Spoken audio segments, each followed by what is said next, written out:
আমি এখন যে ভিডিওটি ধারণ করছি সেটি হলো কি স্বনামধন্য গার্মেন্টস প্রতিষ্ঠানের গেট এর সামনে থেকে।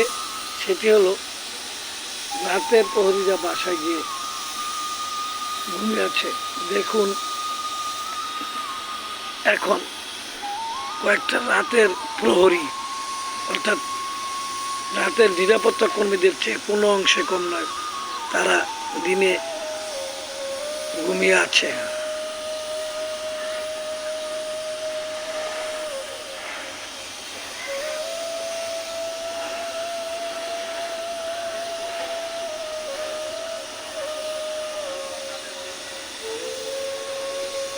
গেইটে শুয়ে থাকার উদ্দেশ্য হলো মানুষের ফেলে দেওয়া উচ্ছিষ্ট খাবার